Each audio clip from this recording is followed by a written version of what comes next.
আসসালামু আলাইকুম dear friends and viewers. আজকে আমি সেমাই রান্না করব, লম্বা সেমাই।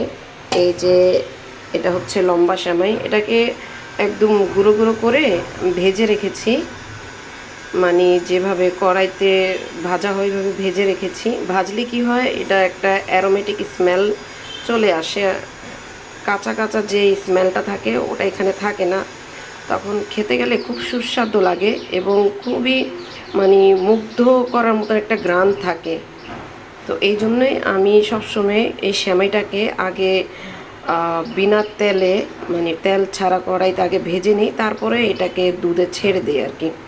তো দুধ এই যে তৈরি হচ্ছে, দুধ এটাতে দুধ অনেক সময় যাবত আমি রান্না করতেছি, মানে জাল দিচ্ছি।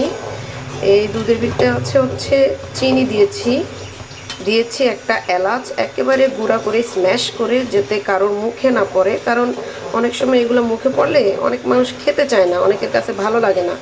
এই জন্য এলাচটাকে আমি একেবারে স্ম্যাশ করে আমি দিয়েছি কাজু বাদাম আর হচ্ছে আমন্ড বাদাম, যেটাকে আমরা কাঠবাদাম বলি বাংলাদেশে সাধারণত। তো এটাকেও একেবারে স্ম্যাশ করে, যাতে এটাও মুখে না পড়ে, কারণ আমার বাচ্চারা, আমার দুটো মেয়ে, ওরা বাদাম খেতে চায় না। এই জন্য দুধের সাথে একেবারে মিশিয়ে আমি এটাকে দিয়েছি একটা তেজপাতা, দিয়েছি ছোট্ট একটি দারুচিনি, যাতে এটাতে খুব সুন্দর একটা ঘ্রাণ আসে। এবং অনেকক্ষণ যাবত এটাকে জাল দিচ্ছি। জাল দেওয়া হয়ে গেলে এটাতে আমি সেমাইটা দিয়ে কিছুক্ষণ, প্রায় 5 মিনিট পর্যন্ত আমি জাল দিব। জাল দেওয়ার পর মনে করেন এটা নামিয়ে ফেলবো। অ্যাকচুয়ালি এই সেমাইটা ভাজার পিছনে আরও একটা কারণ আছে। কাঁচা সেমাইটা দিয়ে রান্না করলে কি হয়, সেমাইটা একেবারে গলে যায়। বাট এই ভাজা সেমাইটা যখন আমি দুধে দিব, সেমাইটা গলবে না, নরম হবে বাট গলবে না। এতে করে খেতেও ভালো লাগে, খুব সুস্বাদু লাগে। আপনারা যারাই দেখতেছেন এই ভিডিওটা, আপনারা একবার খেয়ে দেখেন,